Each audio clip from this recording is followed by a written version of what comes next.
Sports TV, man. That's my dude. I rolls with him. You heard what the man said. It's Flight Sports TV.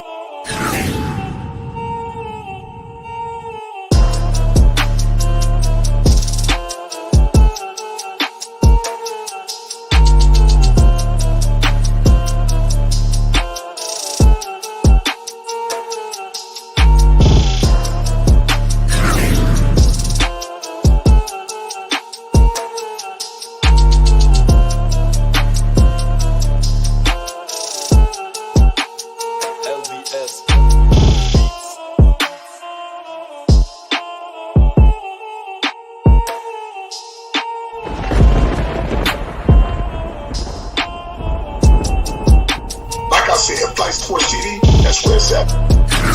Flight Sports TV.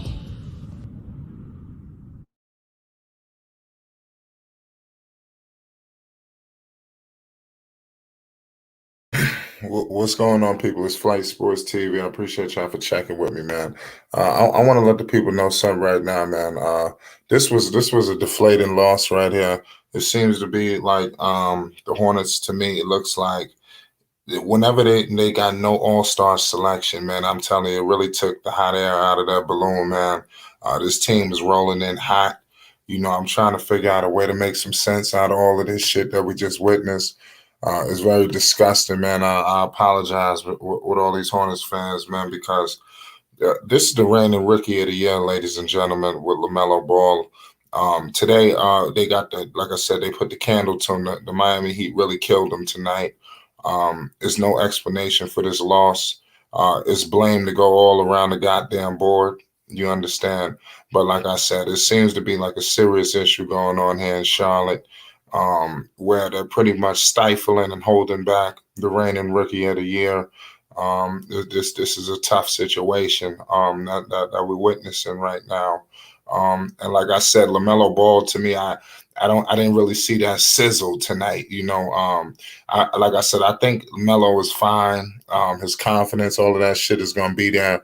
But it just seems to me like Lamelo Ball is like, God damn, man, like that. There's no reason why I should have never made that All-Star team. So I think the Hornets, as collectively as well, whenever you get blown out like this on your home floor, you know, these guys didn't come out prepared to play tonight. And that's where we point our fingers at Mr. James Borrego. You're the head coach of this basketball team. You're not taking care of business. You understand? The Charlotte Hornets are completely slipping out of the playoff picture right before your very eyes. I'm telling you, before you know it, the Charlotte Hornets going to be up out of here. I'm telling you, if we let this thing continue on as it is. They were just in that 7th slot. I stated to you guys before, the teams trailing the Charlotte Hornets now, you got the Atlanta Hawks. They look like they trying to make a run. The Washington Wizards, the New York Knicks. I'm telling you, it's problematic. And then above you, you got the Toronto Raptors, who's buzzing right now. You got the Boston Celtics that's cooking. Shout out to Thunder. Shout out to Thunder. He said Borrego is cheeks. That's definite fact. Like I said, this guy's not no Greg Popovich or nothing like that. Like I said, they eventually gonna have to make a decision on this guy because it doesn't seem like this team is really coming together around him. You know, to me, I think this guy's a bridge coach anyway. I don't see much longevity coming out of Borrego up there in Charlotte. I don't expect him to last much longer. I say I give him another year tops. They really need to start rethinking his whole situation at the end of this season. They really need to rethink everything on what's going on. Because this is sad. Shout out Softball Slapping. He says, I'm glad they got destroyed.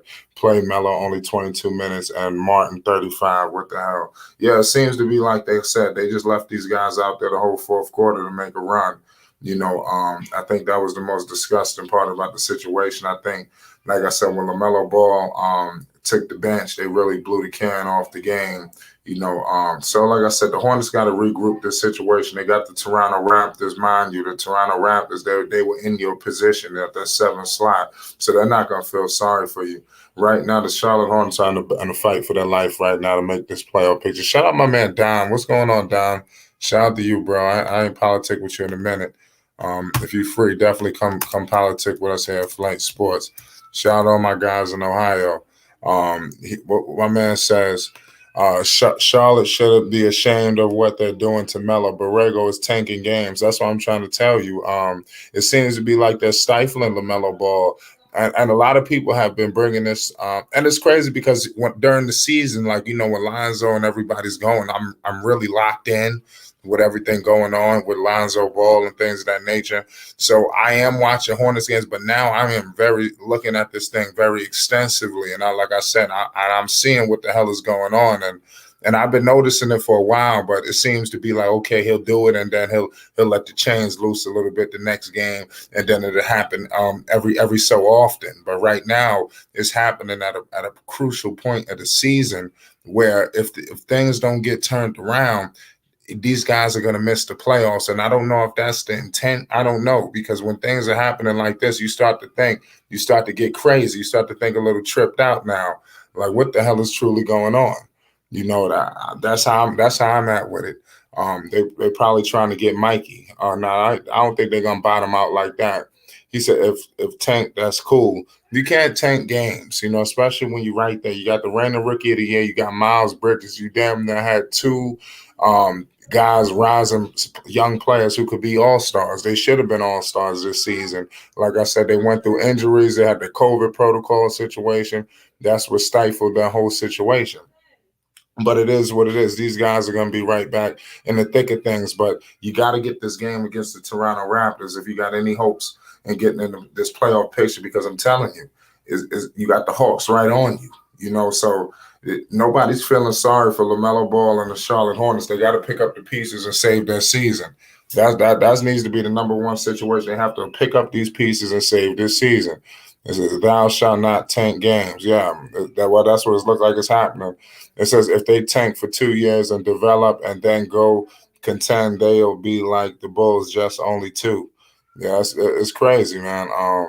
I don't know what's going to happen with the Charlotte Hornets, because I thought this season was bright, man. I thought this was the year. I thought they was going to be able to grab something. I don't know. I think James Borrego got the backing of the organization, and that's another issue, That's the only way you can get away with some of these things. I don't think anybody's coming upstairs or coming downstairs to check on, make sure everything is running correctly. Maybe they like what the hell is going on correctly. Shout out Scott, talking about Go Pels. I like my man, my Spanish dude from New York. I've been watching his game. That dude is nice.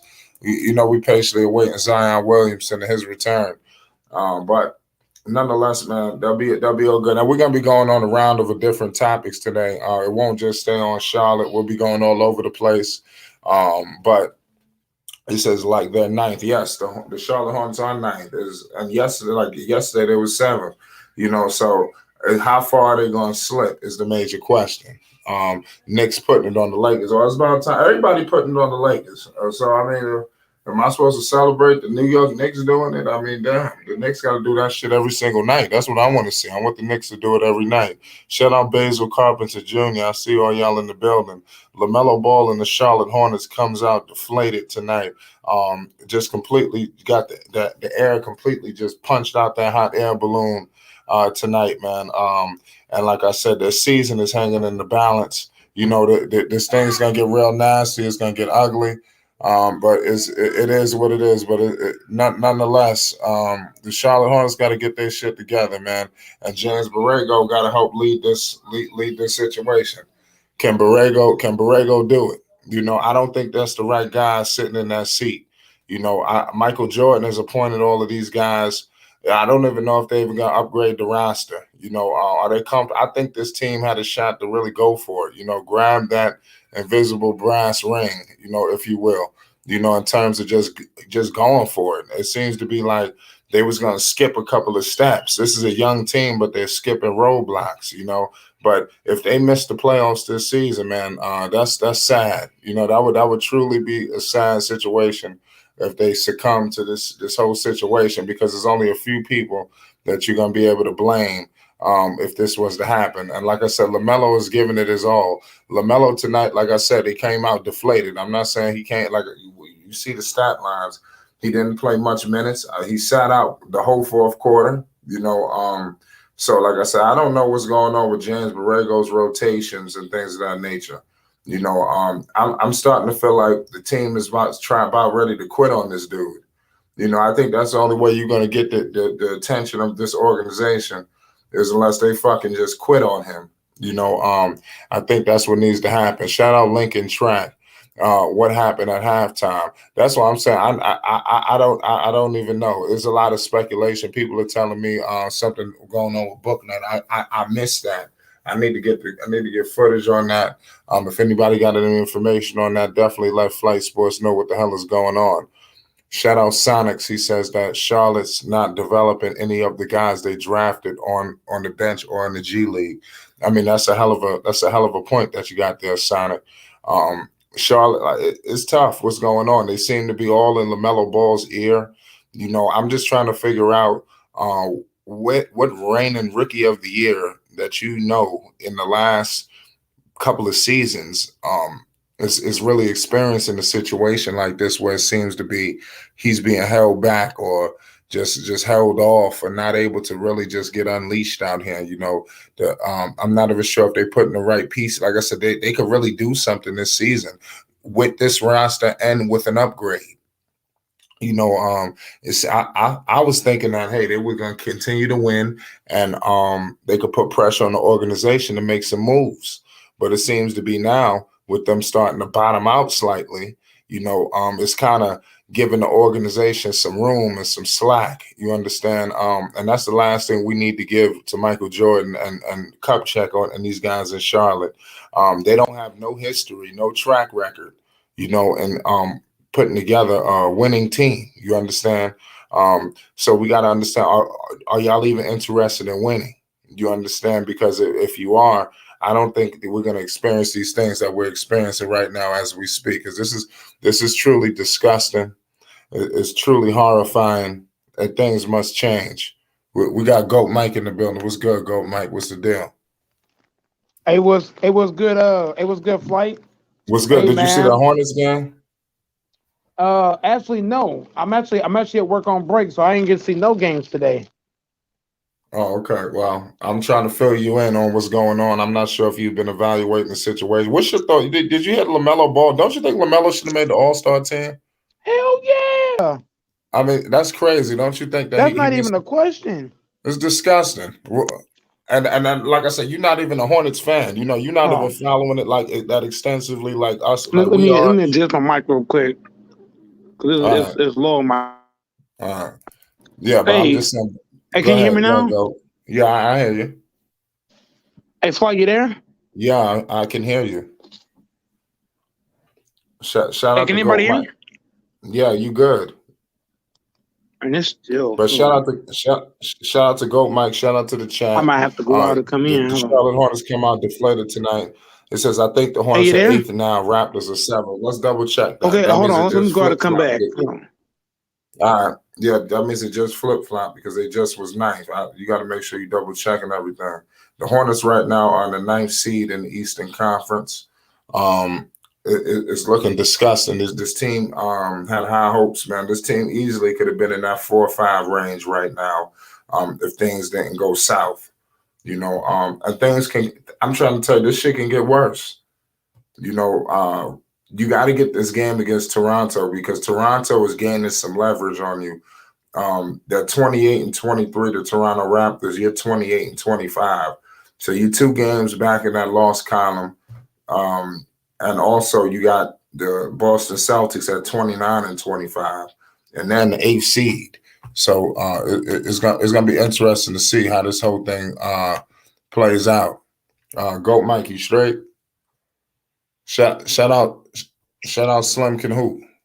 It's the Hornets are in trouble. You damn right. Shout out Rap Guy Reloaded. Yeah, Goat Mike, what's the deal? They should have let Lamelo Ball should have been in the All-Star game, in my opinion. It's a travesty. That can make money too. That'll make a lot of money to add him in that thing. That'd be a lot of money made if you add him. Well, they pissed away those dollars.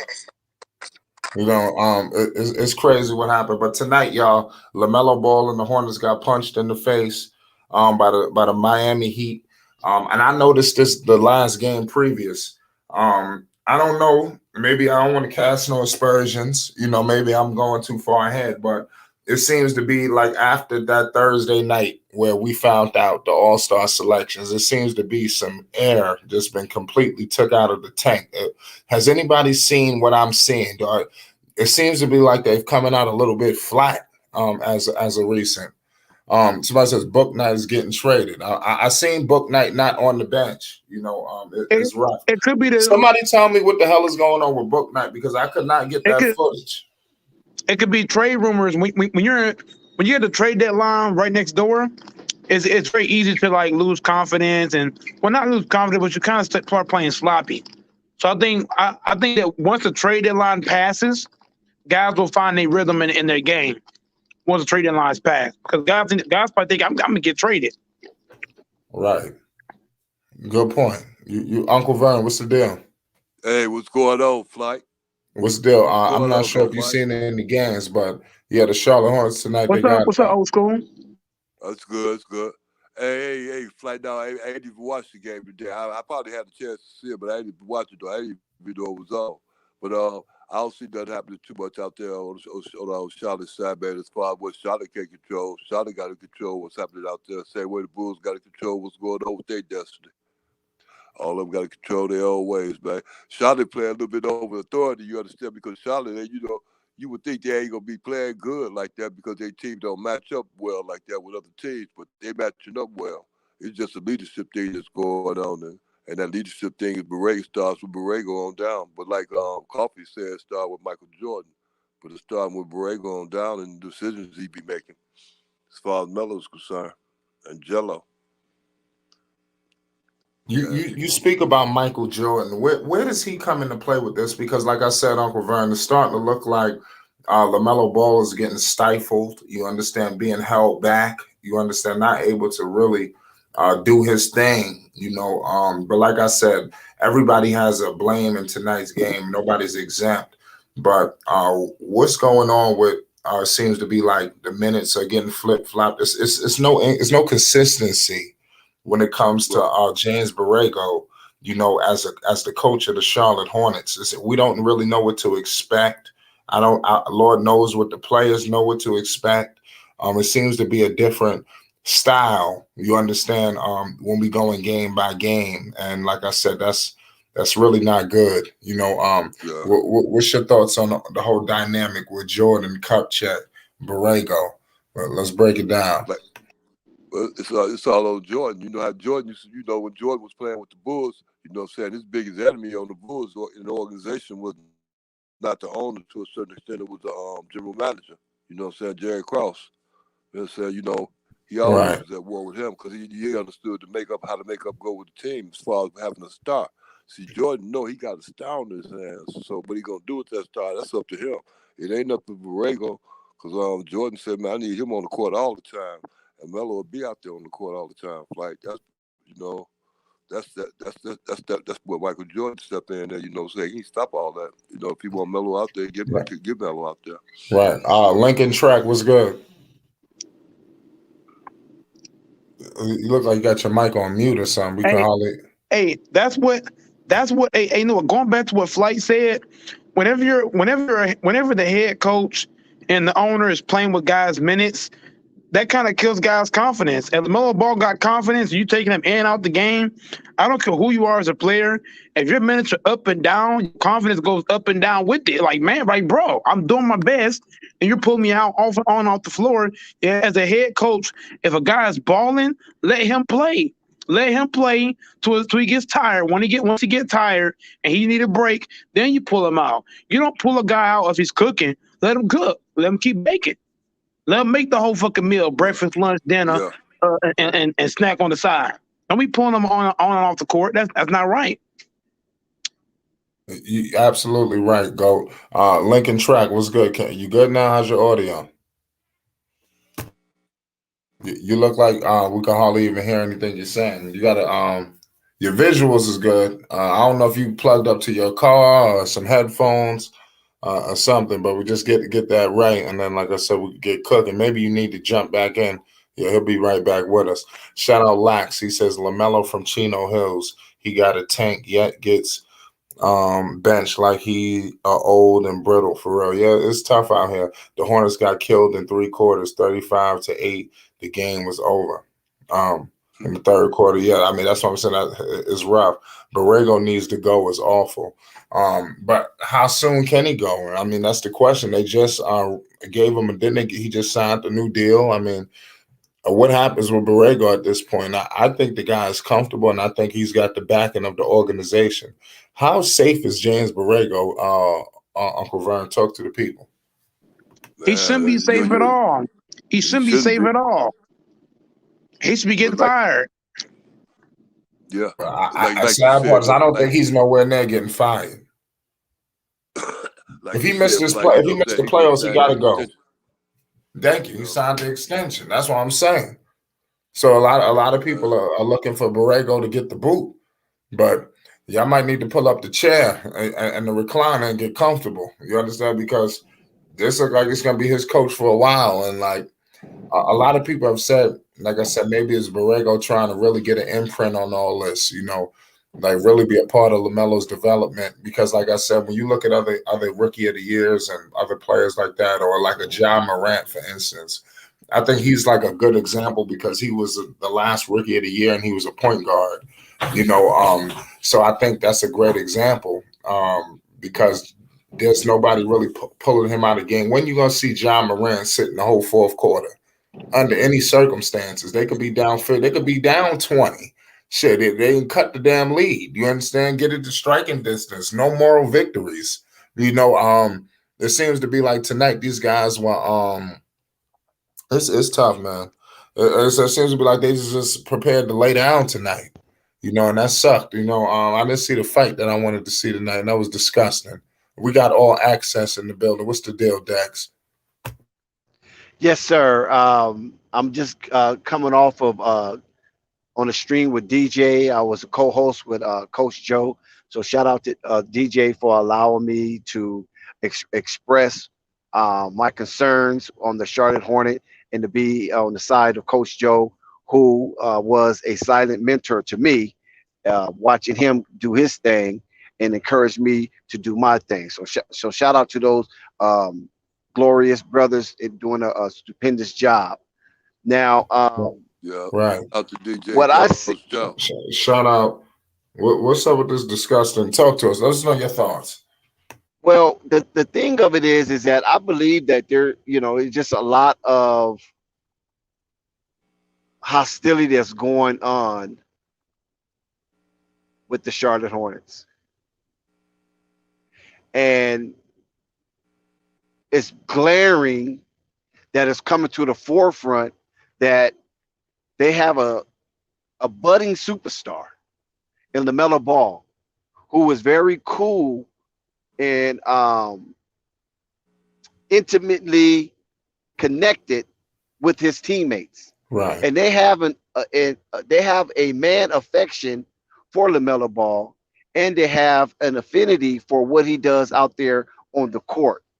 And to see this young man getting jerked around, and his team, I won't say the team, but the coach and some in the higher levels of the organization seem not to give him that thrust, that push, that support that this young man needs and should have, being in the situation that he is and playing for an organization who's trying to make themselves relevant in the NBA world. Right. It's frustrating because if they do that to him, well, the hell you think they would do to me?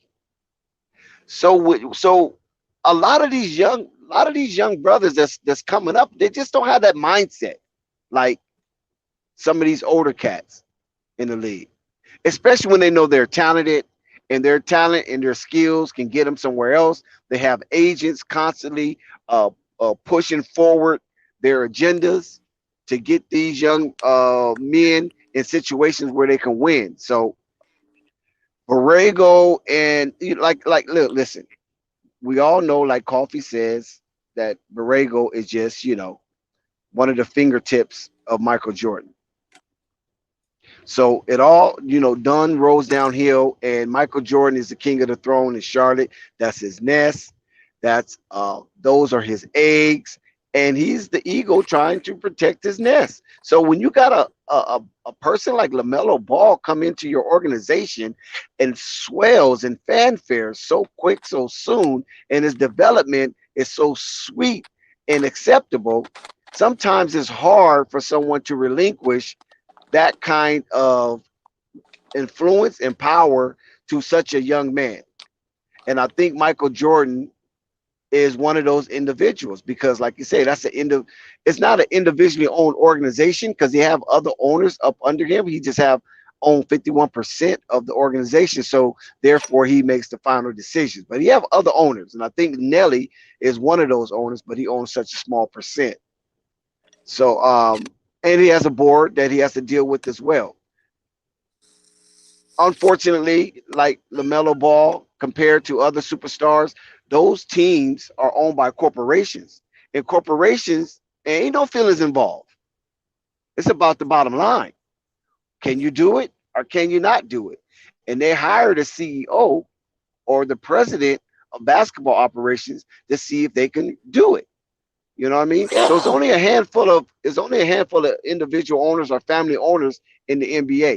The rest of those NBA teams are corporations. So it's just unfortunate that LaMelo Ball's in the situation that he is with a maniacal owner as a Michael Jordan. And it seemed like Michael Jordan wanted to tame his celebrity so he could still be the face of the franchise and still be the face of the city of Charlotte. Yeah, good call, Dex. Slim, what's your thoughts on tonight's game by the Charlotte Hornets and LaMelo Ball's performance? Give us your thoughts. Hey, what's up, everybody? What's good, Slim? What's up, Slim? What's up, people? Man, my thoughts is that Miami is a really, really tough team. I've been saying people overlook them. You're right about that. Yeah, they should not overlook Miami. They are a sleeper, tough team, and they just got blown out tonight by them.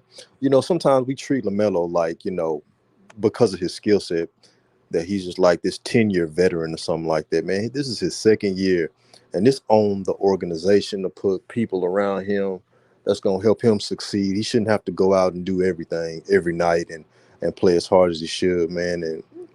And like I said, they brought in like two people that could possibly help. What's his name? Kelly Oubre. He's doing a great job this year with LaMelo, but Mason Plumlee, I just don't understand why y'all didn't leave at least Bismack Biyombo to come in or even start, be the starting center, and then have Mason Plumlee coming off the bench. But it's just a huge disservice what they doing to LaMelo in Charlotte, playing with his minutes, and it's a roller coaster over there. I ain't even had him making the playoffs because they didn't bring in no rim protection this year. I was like, they will not make the playoffs. And it's looking like if they don't get their stuff together, it's looking like it's going to happen. Right. That's my thoughts. Man, I agree with you, man. Hopefully we don't go down that road because, like I said, the Hornets must make the playoffs. It'll be a true disservice. Last year they was a 4th seed, right, with Bismack Biyombo and Cody Zeller. That's what I'm saying. Why saying they taking a step back? A huge step back.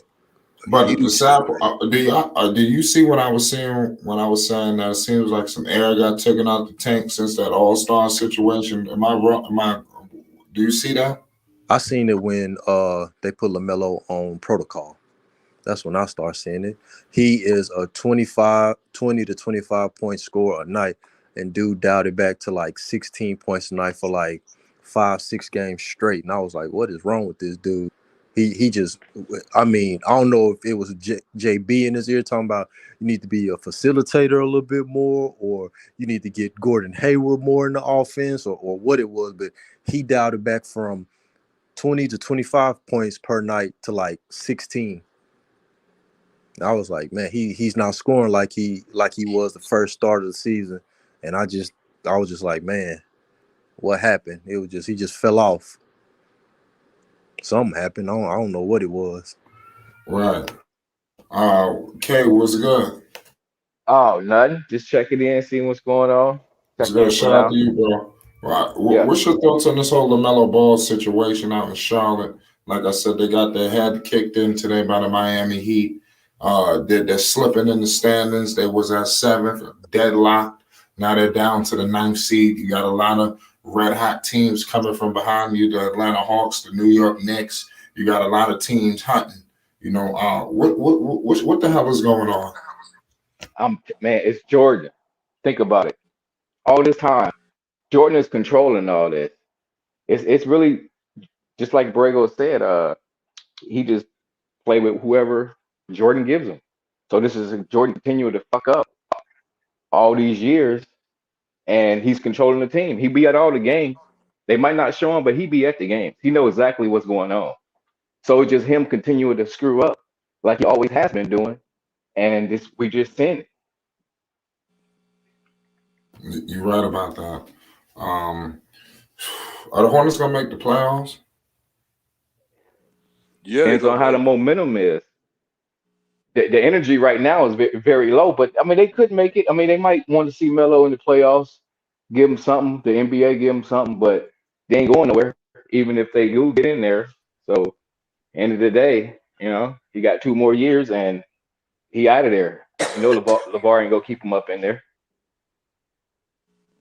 They don't care about the money. That's a fact. That's 2 different contracts in the household. Lonzo got his 80. Melo go get about 200. That's still a lot of money for one family to have, and they can do a lot with that. They don't have to get the supermax 300 million, 400, whatever. They got the Puma deal, another 100 million. He probably making money. Everybody making money in that household. They don't need all that distraction and all that stuff that NBA doing. They ain't tripping. Somebody go take all 3 of them, just like LeVar said at the end of the day, and they still gonna be happy as a family. And it don't matter what all this other stuff is about. Facts. Yep, I agree. Shout out Josh Jackson. He said Hawks making a comeback. Yeah, you're right about that. Shout out Inverse Bolts. Man, this is wild. This is crazy. This is some whole other shit right now. Oh man. What's your thoughts on Lamelo Ball missing the whole entire 4th quarter? Didn't he miss the whole 4th? Yeah, it was a blowout. I mean, they was But don't down you- like yeah. 22 points. But So don't you I think- mean, at the start? I don't. You can't blame that aspect of it because the Miami Heat was playing like a meat grinder, and it was very physical out there. And LaMelo is not the biggest person. He's kind of spindly, frail in some instance. And LaMelo is the type of player he doesn't back down to that type of challenge. So sometimes it's the coach's job to protect the player from himself. So I listen. I don't have a problem with LaMelo sitting out that 4th quarter because the game was already out of control. It was already out of hand. And Borrego just waved the white flag, especially once Miles Bridges got hit in the face. It was like, okay, that's enough. You know what I mean? My boys is not ready for this. They already played a back-to-back game. I mean, this will be their back-to-back game. They played a tough game in Cleveland. They try to leave it all on the court, and unfortunately, they came up short. So Miami's coming in nice and fresh, and it just was a little too much of rugby for them.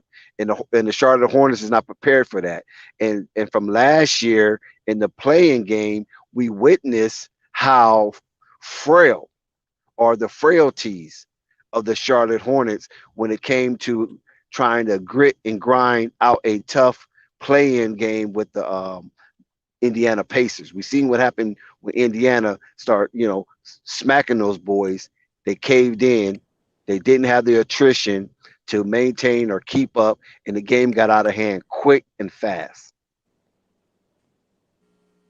You're right about that. Quick and fast. It's 55, and shout out A1, shout out Bays.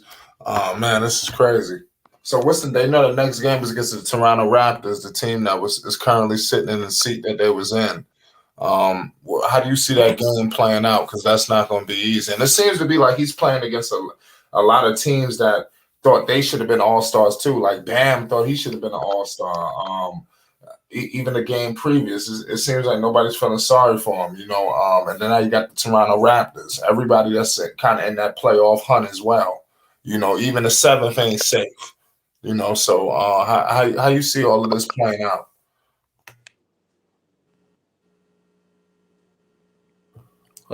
Anybody could take that. See what Would you playing? repeat the See what question? playing out, Flight. How do you see this whole situation playing out with the Eastern Conference and the Hornets? Because, like I said, the next game is against the Toronto Raptors. They're currently sitting in their seventh slot, which is the seat they was just sitting in. You got a lot of teams coming from behind. How do you see all of this playing out? Shoot. Whatever the NBA want to do. For the Hornets. Yeah, the Hornets. That's the only team we're concerned about right now. Oh man, look here. Hornets gonna come. Flight, listen, man. Look here, Flight. The Hornets are going into the playoffs. Flight. They gonna go into the playoffs. They ain't going far into the playoffs. They going into the playoffs. No, I know that. I mean, yeah, they got to crawl before they go. Coming up out of the East, they got a slight chance of doing something better than what they did last year. They didn't make no improvement to their team this year, so they're not gonna get too much farther than they did last year on the strength of just that alone. Regardless of what Melo doing, they still ain't gonna get nowhere. Remember, Melo set out all those months, and then he set out those months. And when he did that, they would start going downhill without him. Now they taking Melo away slowly but surely, and they still going down. They going downhill. They gonna be what they did to a certain extent last year. I put too much hopes in it. As far as that go, if anything, the Bulls. I'm concerned with the Bulls as far as how they gonna go in the championship. They can go to a championship and win. They can go into it and win. Charlotte can't go into it and win. They don't have that kind of personnel. They ain't got that kind of coach. Exactly. I agree. They don't have the personnel. I agree with you. You said they're not that kind of coach. Yeah, you're right about Borrego. Borrego gonna make Billy Donovan look like he, make him look legitimate for real. That's no disrespect to Billy. I like that brother's take on the. Go ahead, bro. No. Like I was going to say this, though. Like Fight was saying at first, you know what I'm saying? Hopefully they get rid of Borrego. You ask Nick, the end of the season, they figure out, with Borrego, you got to go. You understand? Take them little couple of 2-3 years you got and go and get gone. And if they do that, they're going to make a change. If not, they ain't trying to do nothing with Melo anyway. And I see, I'm just coming down to a point. I think they really ain't trying to do nothing with Melo. And that's a shame on their part, boy, because he ain't got to push hard to get up out of there. If they want him to go, they'll let him go.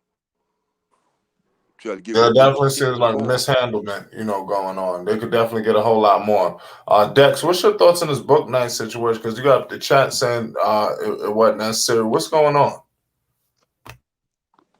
Well, like I said earlier, is that that Bronx just came out of book night.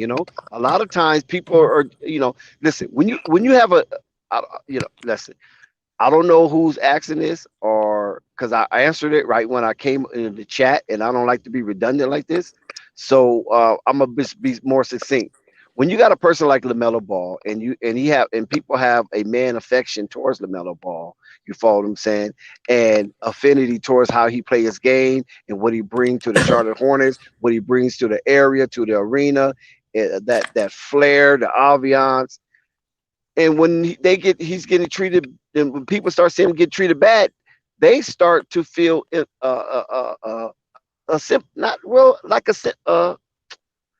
damn, what's the right word for that? They start to feel emphatic, right? Emphatically disappointed that this guy is the future of our franchise, and you want to treat him like this, like he's not, and we all know he is. This guy is our future leader, and you want to treat him like that when we know that he is. They become more not empathetic, but they start to take on his fight. Pissed off. You follow what I'm saying? They start to take it on, and they know Lamelo can't. Yeah, they know Lamelo can't really just push it because he's the star, he's the face. He's being projected as the future face of the NBA by old school players and future MVPs. So he can't jack that off right now. So he got to absorb it. He got to take it. And other players sometimes they get frustrated, and then if the coach come with them with that BS, they react. And that's what you're seeing. You're seeing the volcano erupting within the Charlotte organization. What'd you say? I heard you, Dex. That was a good point. How you see Michael Jordan and Kupchak playing out in all of this? Are they frustrated? What's gauge their temperature while all this is happening? Say that again. What's your thoughts on Michael Jordan and Kupchak? Gauge the temperature of how you think their temperature is with all of this going on, because they don't care. Michael Jordan, listen, Michael Jordan thrived in chaos in Chicago. Did you see The Last Dance? He thrived in chaos. He created a whole lot of chaos amongst that team and amongst the players. A lot of confusion, and he thrived in it. You know what I mean? So why you think that would change even as an owner amongst his players? This is why people just try to get the hell out of Charlotte. Yeah, he like, has. What is going on here?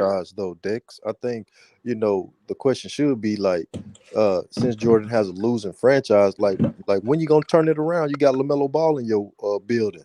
Exactly, and they messing it up. And that's crazy. That's what I'm saying. But they can't. I'm telling you, they just thinking like, oh, we don't want them to have too much control. You got to think about that. That's all it is. It's just them don't want nobody just handing them the keys like that, and because they know it's over after that. So here's a second question: since they don't want LaMelo to have too much control, is it because of what they seen in throughout or around the league, like the examples around the league in Zion, Ben Simmons, what LeBron James has done? No, because they still got to take that. No. He's right on LeBron James, but that Zion and Ben Simmons, that's nothing. It's LeBron James.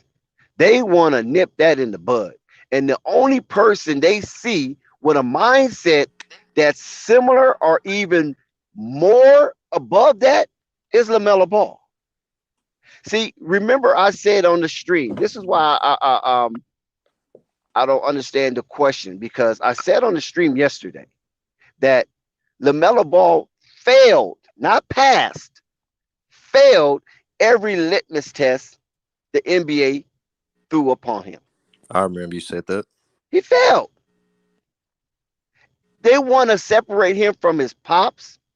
Failed. So they give him rewards. They give him accolades, hoping that will blow his head up. Thinking, he can read his press clippings. But his daddy already inculcated in his head, time and time again, when he was young and fermenting into what he is today, when he was budding to what he is today. Don't be reading those press clippings. You think you're bigger than what you are? You think you're bigger than the game? You understand what I'm saying? And that was just on TV. So just imagine the private conversations he had with his boys. And it seemed like LaMelo Ball got it. You understand what I'm saying? It seemed like he got it. He understood exactly what Pops was talking about. And now he is seeing it unfold right before his eyes. So Michael Jordan is not finna relinquish. Once again, he's not ready. He's still in that competitive mode. And don't he's think not Michael ready. Jordan ain't looking at those old tapes that we look at when he got raised up and grew up. Don't think Michael Jordan ain't at home looking at all those clips that we see and Beautiful, putting his brother. own thoughts to it. He know LeVar. That's what I'm talking about. It's the LeVar Ball effect, and they know. And LeVar is the first one to do it like this, and it worked out. Everything good. He got the son to play the role too. LaMelo played the role good. He already know what's up. He just like, thank you. He the confident. Here you boy. go. Yeah, he talking crap. But you just can't play the role with them. These people are too smart. They've been in power too long. Exactly. These oligarchs understand when somebody trying to be the spook who sat behind the door. Now, if you don't know what that is, it's a book. Check it out. Look up the title. Google it. The spook that sat behind the door. Yeah, so but they already know that. They already know that syndrome. You know what I'm saying? So that's why they give you litmus tests. And they give you litmus tests through their reporters, through interviews and things of that nature. They sneak in those questions. And depending on how you answer it, that's how they know your mindset. Yeah. They watch it. Yep.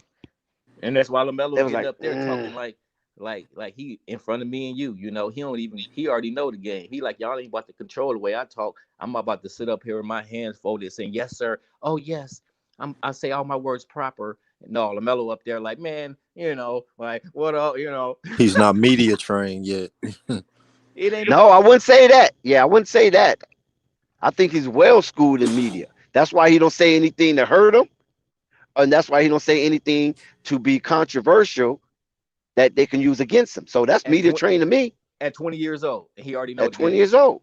Because LeVar tell him exactly what they go ask him. They go ask you this. They go try to divide us. They go do this. And he, like you said, he's seeing all this stuff. And it's true. Actually, everything LeVar told him is true in his head. Regardless if it's true to us, it's true in his head because it's happening right in front of his face. And when he say they out to Plus, get he's seen you, his brother go through it. yeah. And when LeVar tell him they out to get you, son, they don't want us to succeed. You got to go harder. So why Michael Jordan and the franchise got so much control over this young man, bro? Why won't they let him cook like Trae Young or any other young stars in the league? Because Trae Young and none of them dudes came in with their own shit. You heard? Come on, Slim. Stop it now. Don't start that. You're gonna make me act like Jermaine Jackson on here. I'm just trying to make it make sense, Doc. You already know. So you playing games. I'm not. You heard the man say it out of his own mouth. The reason why. We've been hearing LeVar say it for the last 5 years. The reason why. Either you believe it or you don't. You shouldn't have to try to convince yourself. Melo shoes selling out. They just dropped some more, man. I can't find them. I'm 0 for 2 on the LaMelos. Listen, what's that? K Wood? Yeah. K Wood said it the best. Michael Jordan probably looking at his old tapes and thinking in his mind, man, these dudes ain't nothing. Until he's seen something of himself in somebody else. You understand what I'm saying? That's when you be like, whoa, let me get a better eye on this. I didn't think it was going to be like this. And then Michael Jordan start to play back the page of history, how he was treated when he came. Michael Jordan wasn't loved when he came into the league. A lot of people despised him. Because that was back in the good days. That was back. See, you couldn't talk up and speak against nothing back in them days. So he had to follow. He brainwashed actually, and that's why he giving these young brothers a hard time now. Is because of what they did. He just like the man himself. He look at them just like the man look at the rest of the player. He's just another player. That's right. His mind is in the elite world thinking. He Nike commercial, McDonald's. He grew up in that time where they programmed the athlete and everything. The golden era. Now the thing about the liaison with LaMelo and Michael is that Michael faced some of these same obstacles coming into the league. The only thing that LaMelo is not obstacles he's not facing is really through other players because other players kind of gravitate to LaMelo. Wait a minute, Michael. Could Michael be a hater?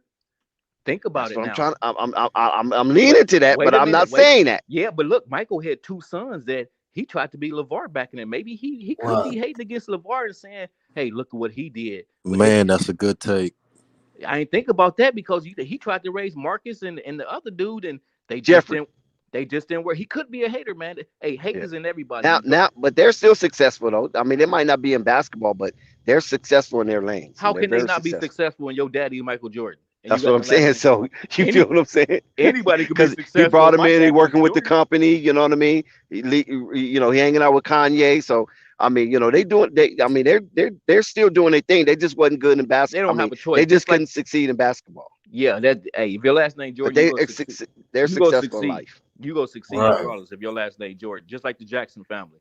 You got. I know, but no. What I'm saying on that aspect is now, if you saying that Michael wanted them to be basketball legends, then that's something different, But a lot of basketball legend kids didn't, do well. What I'm saying is he still wanted them in the league. He wanted his kids to grow up and do something, and they let him. I mean, they had every opportunity. They let him down. I mean, really, don't think he wasn't let down when they didn't make it, and they just ended up being regular dudes. because they had everything in the world. They had the trainers, they had everything. Yeah, and they didn't make it. And but LeVar did the same thing he tried to do, and look what happened. Maybe he could, I'm just saying he could be a hater and just don't That's want the very much possible. because he But got what the I was power. but what I was getting at, Woods, was that when you see the liaison, the connection with LaMelo and Michael, there's some similarities because the NBA was trying to hold Michael back, trying to say it's not your time. It's Magic and Bird and Isaiah show. You understand what I'm saying? Oh, okay. But But he wasn't but that, but Mike, he wasn't who he was though at that time either when they was holding him back oh yeah, he was. at the beginning. Yeah, he was. He didn't win Michael, championships at my, the big. I'm talking about the first 4 years. no, he didn't win championship. LaMelo ain't win no. He ain't nowhere near winning no championship either. Yeah, you're But right. They a gotta get to the fanfare. playoffs. You're You right. follow what I'm saying? The people was like, "Woo, we want to see him. Put him on TV more." You understand what I'm saying? We Yeah. want to see what this guy is doing. Right. LaMelo ain't is not as athletic as Michael, but the similarities of his celebrity is Oh, similar. okay. You feel I see. me? I see Because what. Magic and Bird and Isaiah was running the league. Yeah. Basically Magic and Bird. You understand what I'm saying? And you had the remnants of Dr. J was still hanging on. You feel me? That legacy was still hanging on. I see. I So see. so when Mike come in, he come in busting through the doors. And everybody was like, hold up a minute. You know, Magic and Bird like conspired against Michael. We ain't finna let this little black motherfucker do nothing. Not now. So he gotta wait, you gotta wait his turn. And that's what they trying to do with LaMelo. And this is what pisses me off because I was around in those days. I seen it. You understand what I'm saying? I read the articles because they didn't have no internet, of course. So you had to read the newspaper and get the, you know, the inside scoop on what was basically going on through the beat writers. But the thing of what I'm trying to say is that they was claiming that Larry and Magic had some jealousy for Michael. Oh yeah, that's what I said. Jealousy and hatred is in everybody. All this new flaws that everybody have, it's in everybody. I don't care if you, the quarterback. What did the dude just won? What his name? That retired. Tom Brady. Yeah, Brady. I mean, everybody got stuff in them, man, and it's just coming out in Jordan. I think he's a hater, and he don't want LeVar to succeed. It's all about LeVar. I'm telling you, because LeVar the only one to do it like this. Everybody else went through the program. They went through the door. Whatever you Right. had to do, bend over, kiss the feet, whatever, anything. They all Right. did it. Everybody did it up to this point except LaMelo. Right. He didn't go And through the plus, system. And plus, Michael was a Southern boy, you know what I'm saying? And we kind of know how the Southern brothers kind of Mentality. acquiesce. Yeah, their mentality acquiesce to, you know, a lot of white folks, how they run the South. Yes. That's why they wanted to keep the North blacks from the Southern blacks. Exactly. Because they figured the Northern black was coming in, tampering with their mindset, trying to make them feel uppity like the blacks was in the North was feeling. You feel what I'm saying? Because they felt that they was free. So they didn't want them to commingle. You feel me? And it cost a lot of brothers from the North their lives trying to, you know, mingle down there with their brothers down in the South, whether there was cousins, whether it was related, or whether there was just friends and things of that nature. So that mentality is pervasive even right now today. Maybe not as much as it was then, but to some degree it's still pervasive because they still dangling the carrot on the string. Yeah, that You can get mentality. this. The You can get mentality. this if you do this. You get this if you do Yep, this. Now yep. they gave Michael the what? They gave him a franchise.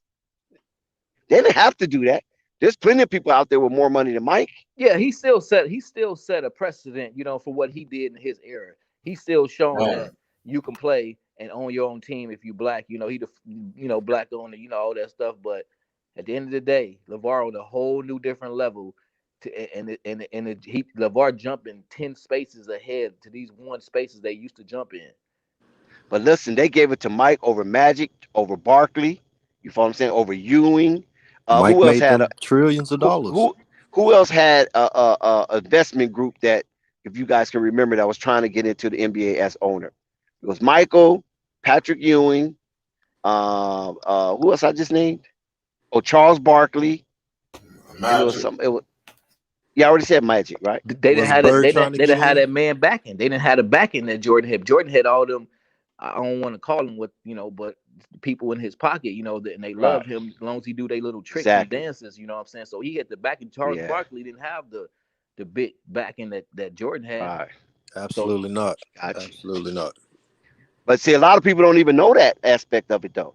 That Michael wasn't the only one trying to vie for owning a team, especially after Bob Johnson was willing to sell his, because a lot of them wanted Bob Johnson to keep his team, and they was trying to get other teams, especially the one in Atlanta. That was a big team that people was trying to get at one time. Oh, because that's basketball mecca for all the black stuff that's going on in Atlanta. It'd behoove the NBA to have a black owner in Atlanta. You talking about the BET dude, right? Yeah, he'd had the Charlotte Bobcats. I seen the documentary. That's how to get the name Bobcats. Yeah, I seen the documentary. Bob Johnson. I seen a documentary about what he did and why he sold, but he had his reasons too to sell too. Right. Which was? I can't remember, man. But one of the stipulations is that there had to be another black owner. You know that, right? That was one of the stipulations in the bargaining deal. It had to be another black owner. Yeah, so other black investment groups was trying to get that slot, but they gave it to Mike. And you can't be mad. I mean, you honestly can't be mad because of what Mike did for the league. Yes, Magic and Bird did for the league too, but Mike just took it to a whole nother stratosphere. I mean, it's not even comparable to what Mike did compared to what Magic and Bird did. Magic and Bird basically introduced it to the 80 era. You follow what I'm saying? But when Mike got a hold to it, he took it to his whole nother stratosphere, got endorsements.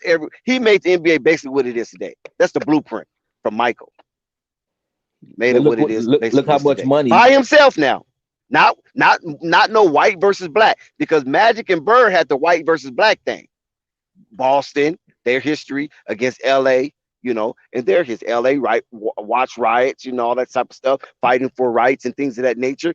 Boston about segregation, separation, you know what I'm saying? So you got Bird white for Boston, and you got Magic black for the Lakers. You see that dynamic?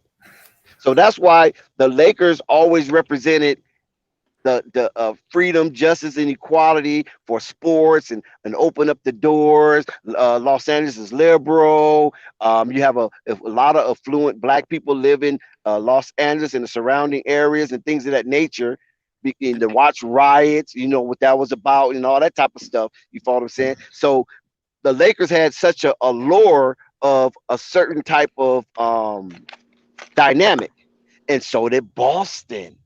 Even though, and they played on this, because whether you notice or not, shout out to Black History Month, Boston Celtics was the first team in the NBA to have an all-black starting unit.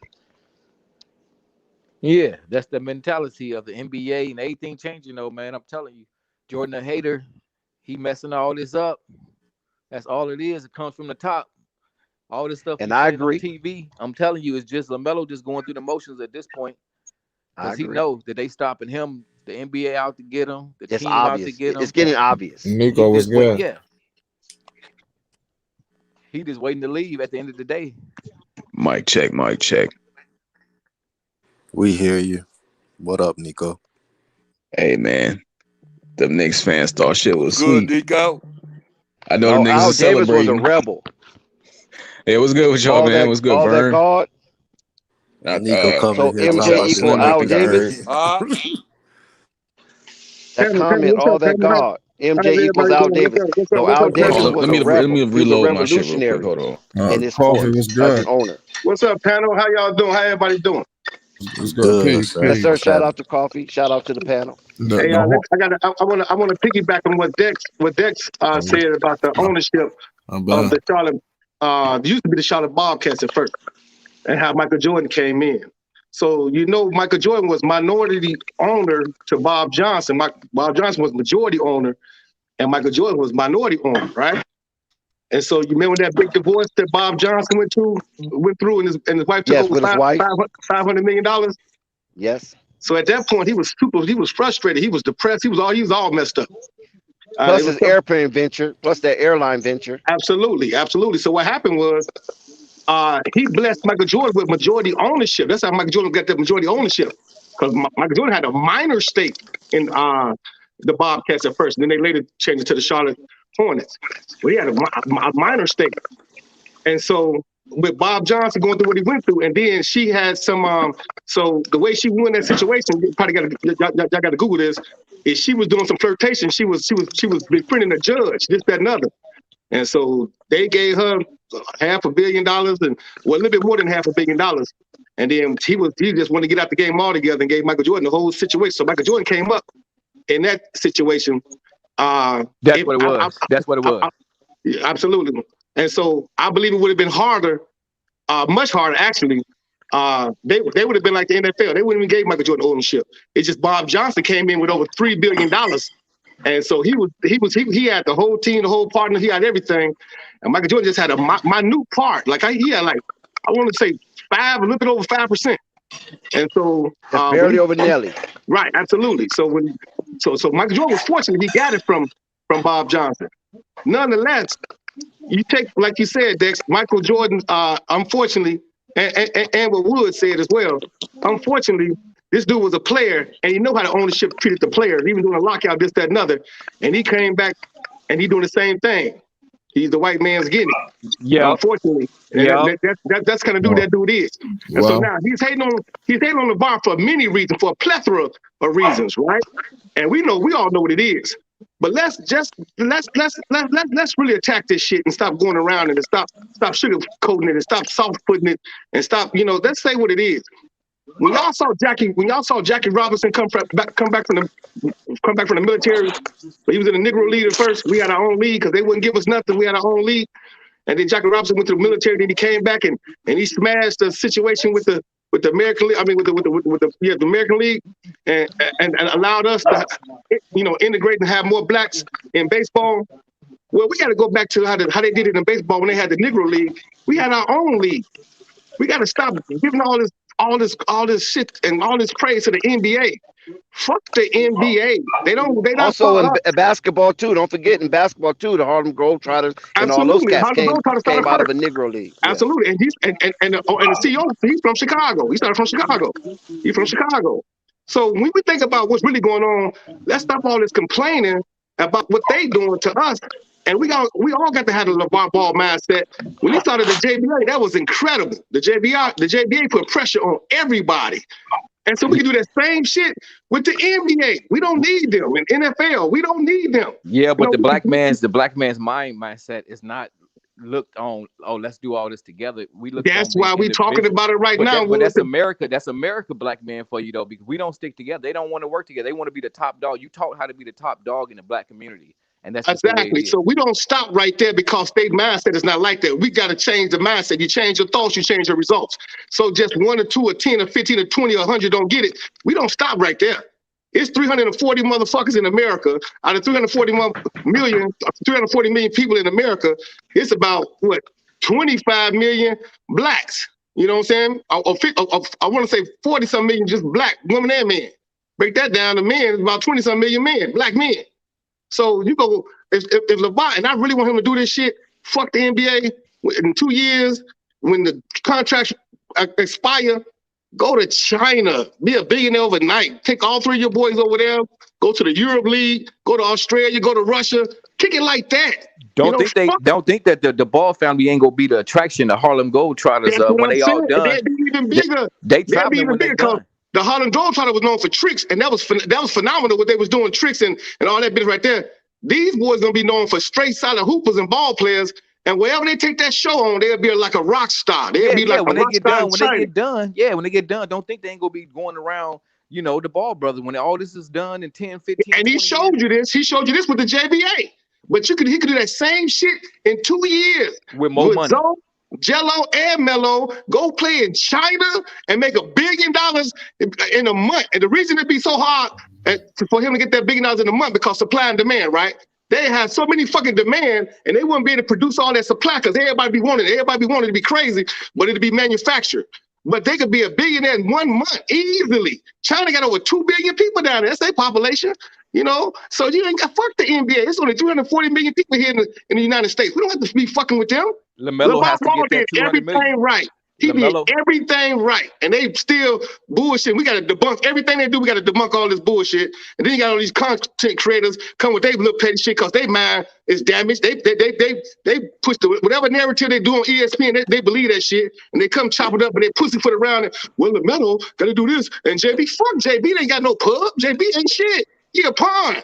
He right. That was a perfect system for the NBA because it ain't just Michael Jordan. It's the NBA.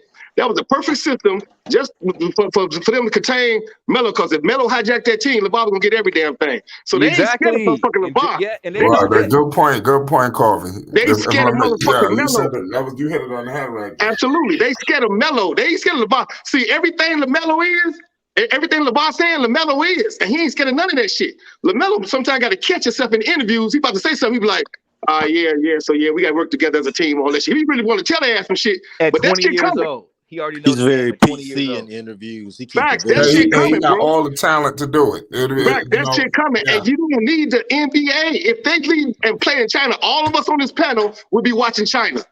I don't even fuck with no teams in the NBA, and I'm from Chicago. The only reason I'm watching them because of Zoe.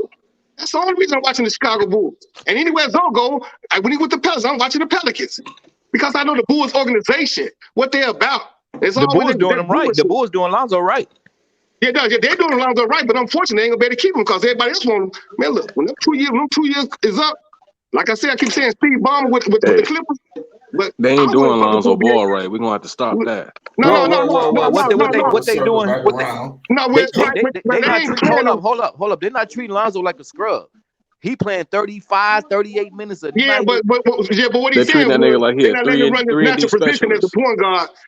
I know he is a 3-and-D specialist. That's what he formed himself. No, he's not a 3-and-D. But it worked in New Orleans, and he seen that it worked when he was hitting all those threes, and he continued. See, now we giving him flowers for his basic ass role. This nigga's a superstar. Yeah, so but fuck that superstar now. But he's a superstar, and fuck that 3-and-D role. That's one of the things he do well. He do a plethora of things well. He play defense and all that stuff. He's a point guard. He's a two-way player, a point guard. We gotta understand that, and not let these people put this shit in our head. Or he's just a 3-D, or he's just a motherfucker. Yeah, but that's what he comfortable in. They got one of the best passers in the NBA getting 4 assists a game. What the fuck? He's just that Zoe don't be about Zoe like going in the corner. He don't act like he don't like going in the corner. Don't act like no. It's about team needs, man. We got isolation players on the floor. We got to space the floor. I mean, if you look at the games closely, man, he like doing that three. He like shooting those threes. So Wood, let me help you out. Wood, let me help you out. I know what you're saying, Wood, but let me help you out. So Lonzo, Zoe is like kind of person like this. He ain't no head case. Whatever they're gonna tell his role is, he gonna do it. He ain't gonna put him no confliction. He ain't gonna be like, oh, hey, fuck that. I want to run my position. He ain't gonna say nothing, right? We see what's going on. So he gonna go ahead and go in the corner and shoot the shit. And even though he do it well, that ain't his natural position. Natural position is the fucking point guard. That's what he is. He control the tempo. He makes everybody better. He used to have the ball in his hand 97 to 98% of the time, make all the decisions. I don't want to see nobody bring the ball up. It seems like he's more effective though, what he doing right now, because when he was trying to lead. No, bro. But look, his point. Look, what I'm saying is, his points are up. Better players. But his points are up. Everything up. This year, everything up for him. So it's up because the Bulls. It's up because the Bulls are just doing a little better than the Pelicans. That's all. But if they get the only thing that's up for him is scoring. Everything else is down. But if they get defense, I'm sure his defense is the same. Don't act like his defense. If they give him his natural position, let him be the two-way player that he is. Then he gonna put some numbers up there. It's gonna be astronomical. You're gonna be shocked. But he been to do this shit. He ain't that type of player. Niggas think Ben Simmons is special. Hold on, let me put this in a nutshell. Hold on, because you guys are missing a whole chunk of some good stuff.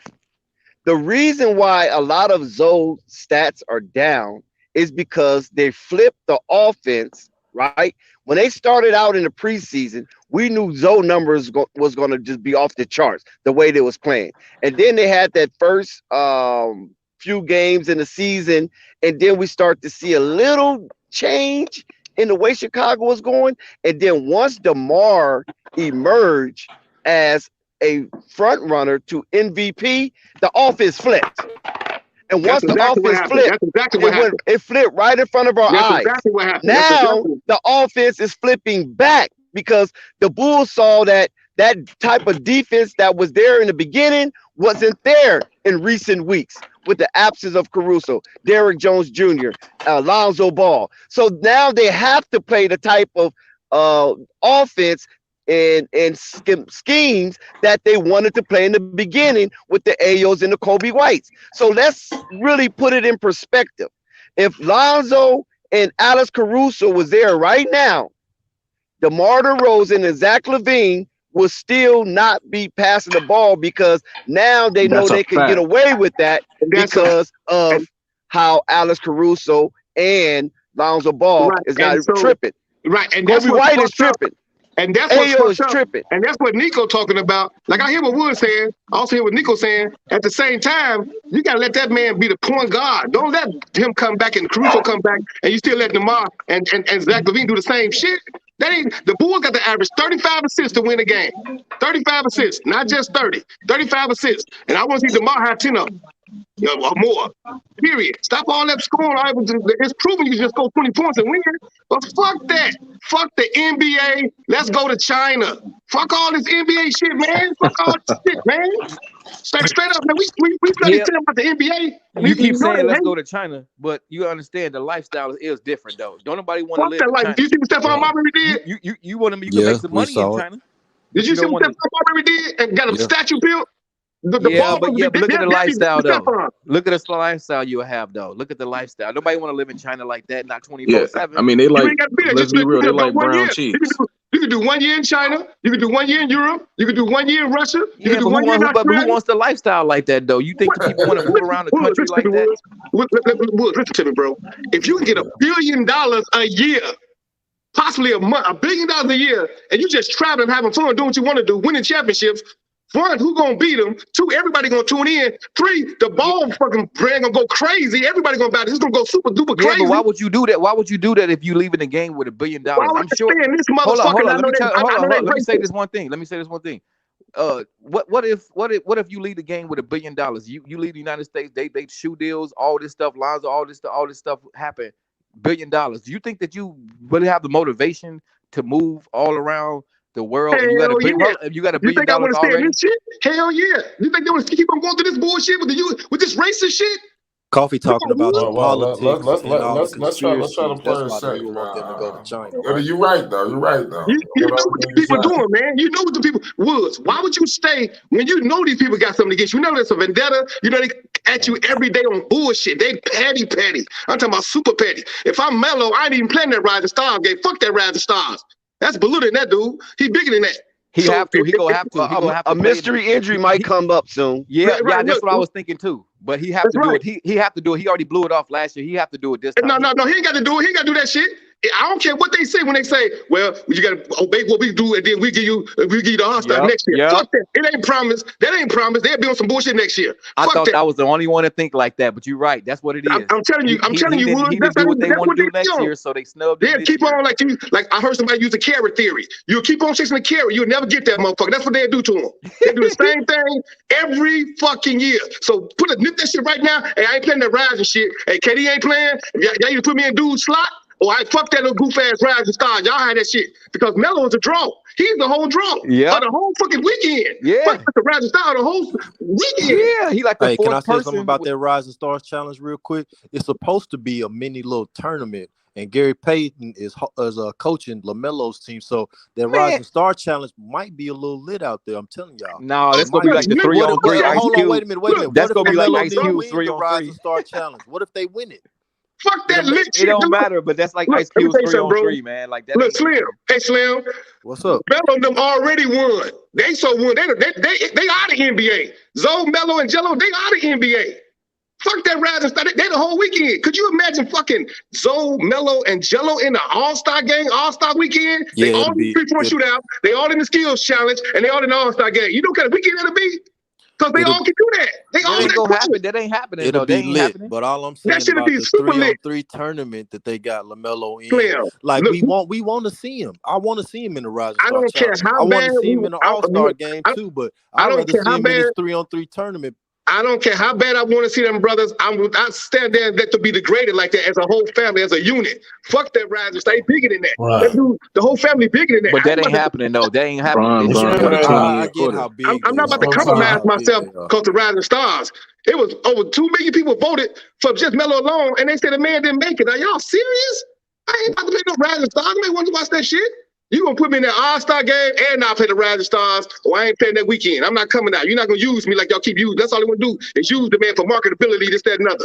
Fuck that. And for clicks. They do it for the whole family. For clicks, Woods. That's what they do it for the whole family. They know what it is. Also, is it true? I mean, you gotta be right though. If you put Ball's name in there, you do get clicks. I can give you that. Big facts. No. Also, is it true, panel? Anybody can address this. Is it true by LaMelo not making an All-Star, he doesn't qualify for the max? Super max? Yeah, because they don't want to. Yes. Look, let me tell you something. He don't qualify. I read you got to make it within 2 years. You got to be an all-star within 2 years of your contract ending or something like that. Or first team All NBA or defense or All NBA. Now, all y'all on this panel should know better. Michael Jordan like to save $1 or $2. All y'all on this panel should know better than that. Everybody on this panel should know better than that. That family can say, really, fuck that max. They don't need that. They got triple Bs. They gonna get Puma. The max. What you talking about? They got Puma. No, fuck Puma. They got triple Bs. The big baller bread. That's the max. Everybody, whatever the boys doing, everybody buying the big BBB. That's the BBB. Whatever they doing, everybody buying the shoes, the shirts, all that shit. Bigger than all them Pumas and Nikes and all that other shit they can put together. BBB ain't that big now. BBB ain't that big. No, BBR. Yes, they are, bro. Bro, yes, they are. They just that big. If not like Puma. Look, no. If Melo, I'm talking about Melo. The only reason they ban them fucking Pumas is because of Melo. Everybody gonna buy no BBB is selling T-shirts out the garage, man. All he do is go to a warehouse. Hold up. Ain't nobody buying no Pumas if it ain't Melo. Where you get that information from? Ain't nobody buying no fucking Pumas unless Melo. Where you got that information from? What's that? That big baller brand ain't bigger than Puma? No, what you just said before after that. I said that he's selling all his stuff out of a warehouse that he rented. That's all he doing in Puma gas. Where is doing? Do you not understand? Where's Puma shit stored at right now? Puma's all around the world. They got they got a warehouse too. They got a warehouse too. Do they keep their shit out in the street somewhere, or is it no? I was just comparing. No, I was comparing. By Puma. I was comparing the size of the operations though with BBB and Puma. No. So what I'm saying was, LeVar, hold on. Let me address that. LeVar did it like a true hustler. He cut out the middleman. That's why they so mad at him. That's what you don't understand.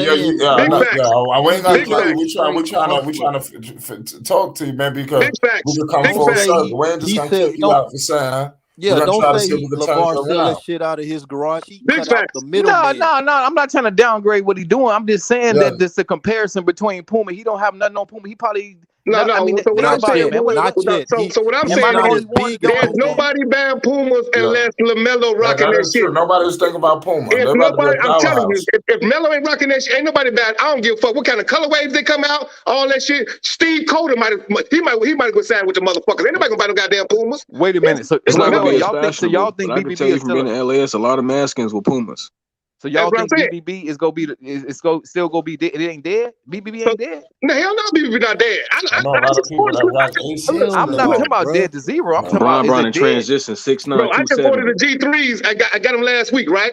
But I done bought over $2,000 for BBB shit, and that shit came on time. It was right. Everything was on point, and it's off the chain. Every time I go out with it, everybody, where you get that from? I'm like, dog, you just got to go online. You know where it's at. Just go online. Go to bigballerbreadinc.com, and you're going to see all the shit right there. That's all you got to do. Don't believe all that TV shit. What people saying is they ain't never dead. And if motherfucker... I know ain't dead to zero.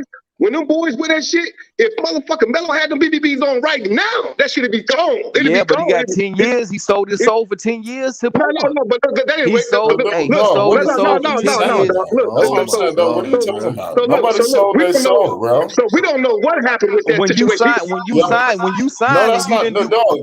Hold up. He sold his soul. I'm gonna clear this up. He sold his soul because that's not true. Let him talk. I want to hear this. I'm saying some strong shit, man. Hold up. I'm saying anytime you sign a deal like that and then do what your daddy said, which is stay with the family, build the wealth, you Dude, sold your soul. that's not selling your soul. How the fuck That you know is that they're selling not your with the soul. family? LeVar No, wanted that's not to. true. That's not So we true. really, How do so you we know that really dude was not with the family brand? look. And how you know? And how you know LeVar didn't tell him to go sign that shit? Look, we get that money, and then we gonna put that shit with BBB Hey, I'm and going flip that by shit. his words. Yeah, I'm going all by right, his cool. How words. about I'm not this? going by what if. I'm going by We LeVar's don't know words. what I heard happened. him say it on many times in many interviews. I heard him say it that he wanted them to stay with the family and build wealth, and Yeah, that's the way. he said that, but at That's the a front, at fact. the They end, are That's with a the fact. family, and they are with the right? dog. And on Why some real you think shit. that they don't fuck with Big Baller Brand? Because they don't say it on camera? See, that's No, what people be thinking. That's what it is. When they don't say okay, that's I'm what just everybody saying. thinking. If And you think That's about LeVar it, has what everybody This also don't make thinking. no said, sense, dog. why LeVar has didn't he also start his said that own these LaMelo boys have Ball? never left the brand. Dog, So LeVar I'm gonna has tell you. also Wait, said Look, that. he Never got left his the own brand. logo. One Why he mic, started his one own? mic. Hey, One mic. hey, Flight. Hey, what's going on, guys? I could say something pertaining that. Go Yeah, ahead, well, brother. It's man. it's Golden Sun though. Shout out Flight, man. You know I ain't been on here in a minute, but have you ever heard of a thing called finesse? Facts. Did you not see that when Lonzo first came in the game, how they treated him when he didn't sign with no shoe company? Facts. Yeah, they So didn't now do that you see him sign a shoe company, did you not see how they treated LaMelo? Even though we see how they're treating him, but did you not see the little bit of better treatment? That's just the shoe company though. The league Okay, ain't but treated listen, the league don't care about that shoe no, deal. The league all don't. that stuff tying together, brother. The league still treat him like crap. The Everybody league eat. just, Okay, look. they still He getting listen. crapped on by his team. He getting crapped on by the league. He ain't get the All-Star game. He ain't playing no minutes. I mean, he getting shitted on by everybody talking about. The Puma, the only people that ain't shit on him is Puma. No, They gave him the money. They gave him the what we gotta private do, jet. what They we a little gotta bit understand, wrong what we about gotta that. understand, what we gotta understand, dog. Man. We gotta understand this shit. We need to understand business, first of all. We Yeah. don't know how that shit went down, what really happened. That's what they see on the outskirts. In the inside, trust me and believe, that family talked. And he talked to all his sons, and you don't know if he even said, look, go sign that shit, and then we gonna get that shit back. I got these other two boys, we gonna get to rock this shit. No, That thing LeVar is- ain't thinking. LeVar don't want you that. don't know LeVar, I'm what he telling you, thinking. LeVar Don't ain't nobody that know. type of Can I How give a you person. correlation? know? How If the he hell do you talked know to what me, LeVar? What yeah. LeVar Don't was know. talking Wait, Don't know hold what on. he I'm thinking. about to give a I'm not. correlation. LeVar would try to To keep the money think to himself. He ain't. Don't He ain't nobody think. know what LeVar thinking Oh, about dog, LeVar. what kind of shit? What are you talking? Okay, well, what are you saying, bro? Where are you getting this I'm saying that information from? if LeVar had the opportunity to create his own stuff with LaMelo this time around or sign Puma, LeVar would have chose to have ownership. I'm telling you. Look, It it's was called strategy. It's okay. called strategy. It's called being Hold on. Can I strategic. say something? Because it's a Yeah, lot of Dex. misinformation Yeah, going it's on a right lot of now. misinformation. Go ahead, Dex. First of all, when the VAR introduced the Big Baller brand as a sport apparel and making sneakers or tennis shoes, he was willing to partner up with the big boys. But the Exactly. big boys was trying. Exactly. To have ownership, to have a piece Can of the I pie. mean, you've been talking a long time. I was listening. I heard everybody's spiel. I just wanted to give mine. If it's not too big of a deal. So he wanted to. He was willing to partner up if they offered or was willing to give the money that he requested. Part Now, ownership. to me, I believe he only did that because he didn't want to partner up. And to show that he wasn't being a dickhead about it, he gave out an astronomical number that he knew they wasn't going to accept as a partner, especially a new How do brand you that know this? has. How do you know this? He said that. He said $1 billion for each one of them. He said $1 billion Thank for you. each one of his boys. $1 billion. That's He right. said that. Yeah, he $3 said, billion Because and he from Nike. also said that he want brother, hold ownership. on one second. Hold on one second. I noticed you got a little animosity. We're just talking. This is a discussion. There's no attacking going on here. If you feel that you want to attack, you might be on the wrong stream, my brother. It's all Who? love and celebration. Yeah, I'm talking to let me see who I'm talking to. K Wood. No, Because nothing like every that. time somebody's talking, it seems like you want to come with a rebuttal before they even get finished with their spiel. And I think that's kind of rude. Oh wow, So we doing that. you did a lot of talking. No, you did a lot of talking, brother. I'm We been heard saying. you. I mean, We could wow. rewind the stream and see how long you've been talking and rebutting and debating or discussion, That's whatever what you I'm want here to call for. it. That's what I'm here. I'm not being But we're not disrespectful. trying to be contentious, brother. That's what I'm trying to explain to you. Because we talking about somebody that a lot of us don't even know. It ain't like I'm talking about your brother or your cousin, somebody you really know that you can really actually defend. You getting second, third, fourth, fifth hand information. Some of us is getting first-hand it's my information. opinion. Actually, it's my opinion. It's not. And that's even worse. Wait, you give an opinion about Lamar Warner? But opinion is even worse because opinion is not always based on fact. Facts. All right, this show about me. This show about the Ball family. That's what we're trying to make it about. But you contesting everything that comes to. Point, but you got to grind it out. I mean, can we just move on? No, brother. It ain't about you. That's what I'm trying to explain to you. Okay, go ahead. So we be on here for hours. So it ain't no rush. Now, if you got ADD, then ADHD or whatever they call it, then that's a different story. Then you need to say, listen, brother, my attention span is only 15 seconds. You got it. Ouch, Dex. then we can move it up for you a little bit. All right. But most of us, we be on here for hours, so we chilling. All right, we done? We done? Yeah. You got it off your chest? I don't have anything on my chest, but that's what I'm saying. I mean, you feel like you're really contentious. Listen to you gripe about me. I would like to ask something. Well, then you can jump off anytime you want. Well, let me add on before I go there. Even if we sharing opinions, we don't want to spread some dumb shit into the universe when it's not what's going on. Your opinion. How you gonna call it somebody's opinion dumb? Your opinion is your opinion. Well, when you say because if you're wrong, you're wrong. Selling stuff out of their garage. What you mean I'm wrong? It's my opinion. How can my opinion be wrong? What are you talking about? Because if it's not based on what you can see, don't then you're feel wrong. offended by my opinion. Don't feel offended by my opinion. Just an opinion. Nobody's offended. But would you tell niggas the sky is orange and tell us your opinion? That's is that the kind of nigga you Come on now. Come on. That don't even sound right. It's not different. What are you talking? Because you're speaking about something that you have no clue about. Everybody knows the sky is blue. Okay. And you speaking as if you know what's going on within the family. Listen, some people, actually the sky is not blue. Some people you gotta just let it go. Some people you just gotta let it go. Can we get back on subject? Some people just gotta let it go, guys. You just gotta sweep it up under the rug and let it be what it is. It's imperative as Black men that we always work together as a cohesive team. When you spread rumors or opinions to people with shallow minds that don't even see, they don't even look through that, they just hear the bullshit and they run with that. They run with the bullshit. And that's why it's important. We're gonna spread that shit. Let's spread that shit in silence. Don't spread them. This is worldwide. This Flight Sports TV. So when we talking that shit, people that's already against LeVar, they gonna hear all the negative shit, and that's all they gonna go and run with. Cause that's negative to them. Cause they don't listen to all that bullshit ESPN shit. So they run with that. So anything we try to debunk over here, they like, damn, they over there talking like ESPN too. They flip-flop with their shit too. No, we can't be flip-flop. You either on this side of the fence or on this side of the fucking fence. Ain't no in between. You can't have an ounce of doubt. What LeVar did is absolutely amazing. There's no perfect person on this fucking planet. Knowing that, what LeVar did, we got to get in front of that and behind that and outside of that. Not an ounce of doubt. When you have an ounce of doubt, that's when the bullshit comes. You can't have no ounce of doubt. Not one. Even if we out here gang banging, look, let's get our shit in order first. All right, let's talk about it. Because if we out there gang banging, you disrupt me on, and while we shooting and blasting at these people, we gonna fuck around and get blasted. Because we arguing amongst each other. Bullshit. Now, also to further what Coffee is trying to say is that we either rebuilding or we destroying. So what side of the fence you gonna be on? Well, who line you gonna be on? Do you want to build with it or do you want to destroy it? I'm on the side of building because I've seen a lot of destructions in my lifetime. I love it. And I'm tired of seeing that destruction. So I want to be a part of those who are building. I want to celebrate those who are building because I want to be amongst the builders. Facts.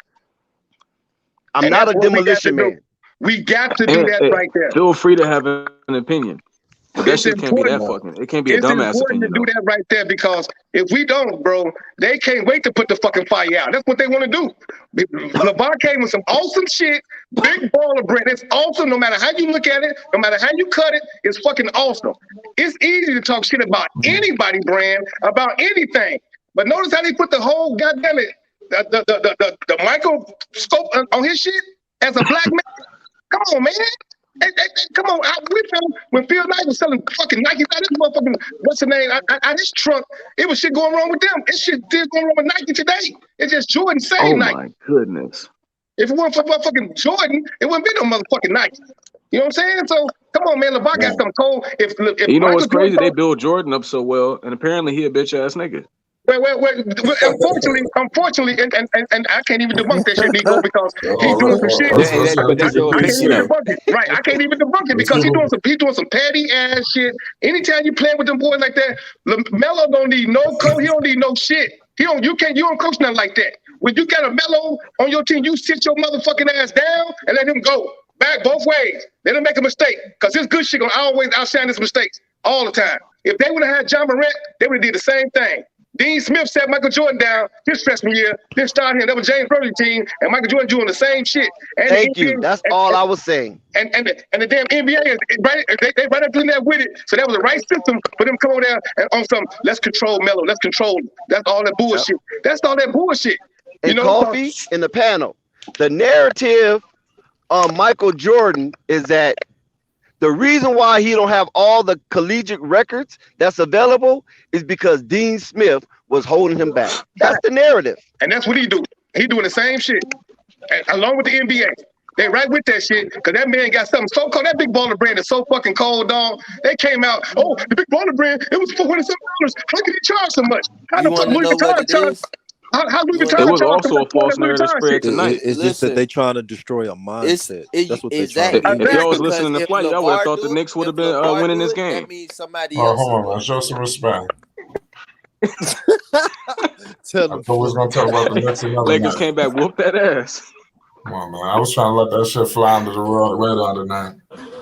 Hey, and they did it without Carmelo Anthony. Man, I'm so big on solutions, bro. I'm all about solutions, not just ratting. I'm all about solutions. Fuck the NBA. Let's go to China, get $1 billion. Let's go to Europe and get $1 billion. Go to Russia and get They done did what they did in the NBA already. Ain't no championships guaranteed. And this life is all about entertainment and money. And money come first. That's what they do. I done make the rules. In this dumb fucking world, don't have no money. And see how fast you lose your bitch. Don't have no money. One thing, come on, man. Shout out to all the women out there in the world. We love you, Flight Sports TV. Yeah, you ain't playing no game. I can't shortcut this shit. Coffee masculinity is off the chain right now. But listen, one thing that we know for sure. Tonight, boy. Right? Two things we know for certain. One thing we know for sure is that our culture, our entertainment, whether some might look at it as being too much of a cesspool to spread, but however you look at it, our culture, I'm talking about black culture, is the number one form of entertainment in the world. Facts. Hey, James Borrego in the chat. Get your garbage ass out of here. Go ahead. And the most influential. Yeah. Right. Hey, can I say something about LeVar and the Triple Bs real quick? Absolutely. Christian Wood, this is for you, bro. This is probably why like the Nike brands and all the major brands can't stand LeVar. Like he just announced on his Instagram that he's gonna do a pop-up shop in the next couple of days in Charlotte, right? Yeah. How many people you think is gonna be at that pop-up shop? Oh, anybody throw out a number. Anybody just throw out what day is gonna be on? Like the 8th. 500. 500 people? Man, no, bro. Way more than gonna that. Be crowded. That shit gonna be sold out. That shit gonna be crowded. It's gonna be in the thousands. It's gonna be tens of thousands of people. I'm in South Carolina and I'm down there about to go. But anyway, this is my point. Like if he's bringing all those people out just to his pop-up shop and they buying all his merchandise, all of it is gonna sell out. All of it. This dude could make anywhere from on the low end $500,000 to $2 million in that one day. That's fact. That's big facts. That's why they so mad. Nike shops got to pay all these stores around the country. They got to pay employees. They got to pay venues. They got to pay lights. All types of shit. Facts. LeVar bring his product to these venues, sell out, take his money home, and put it in the bank. Facts. So that's why they so mad at him because he ain't gonna stop these pop-up shops either. Facts. Making millions. And another thing, I bet you right now, Nike is salivating at the mouth on trying to get Lonzo Ball or Liangelo to sign with them because they ain't gonna get him. It ain't gonna happen. because they see what Puma is doing with Lamelo. Lamelo, you can't find his shoes, boy. That's why it was so great you that it cannot happened. find his shoes nowhere. That's the great finesse, man. That's why whoever said that Big Baller is dead, but Big Baller brand is dead, it would never They be. ain't gonna never die. It could never die because you got the three kids that's being the best that they could ever be. The thing is, look, hold on, bro. The thing is, that's LeVar is setting a path for the future. You feel what I'm saying? There's no way if he fails, then it's like, okay, congratulations. No more ends is going to be able to do this. But when and that he is succeeding, he giving other kids hope. Right. We are the future. And that's what they're trying to destroy. That mindset. And he can never fail. He can never fail. He already gave everybody hope because everybody on this panel know what it is and starting businesses and going forward because he done let it out. All you gotta do is hear it. When you know what's going on, you just run with it and how you want to run with it because he gave you the blueprint already. He gave you the blueprint. And that's anything you're doing in life. Whatever job you're doing, whatever situation you're on, he gave you the blueprint. Owning your own business, your own situation. And they ain't gonna never be able to stop that dude. It's even scarier now. That's why every time they pull that bullshit, all the antics, you make the man more powerful. That's all you do, make him more powerful. Y'all know what's at stake here. Y'all know what's really at stake here? The sports betting. That's what's on the line here. Because if you can't control the players, if the players is making all the money off themselves and off their brand, then the sports betting will be in jeopardy. Because you couldn't be able to control them from shaving points and sitting players and all that other shit. You won't be able to do it. They gonna still do that shit, whether Melo playing or not, because they really get to somebody else on the team. T-Roy, they'll get to somebody else. The lower players on the totem pole, they will get. Just imagine. Yeah, get to somebody else. But you ain't gonna never be able to control the ball boy. The same mindset as LeVar. If all the NBA players had the same mind, if LeBron, KD, Kyrie, and all them extra and Jordan and Michael Jordan had the same mindset, do you not know the NBA will be a totally different thing? You will see some crazy, like not crazy in a bad way, but some crazy good stuff going on. But that ain't gonna happen because everybody ain't in the system. Some people is, with the Willie Lynch letters. It's just some people is like that. We don't know what's gonna happen because as long as there's life, there's hope. It's been a lot of changes. Let me ask y'all this question: Would your ass rather be living in 1921 or 2022? 2022. Exactly. Shit done got a whole lot better. What kind of shit is that? And it's gonna keep on getting better. Because if you live in 1921, you ain't getting all this freedom. You ain't getting. They gonna wet your lips and stick your ass in the system. But in some cases, in 1921, because that was the segregation, the Jim Crow, and all that. Women got their rights in 1921.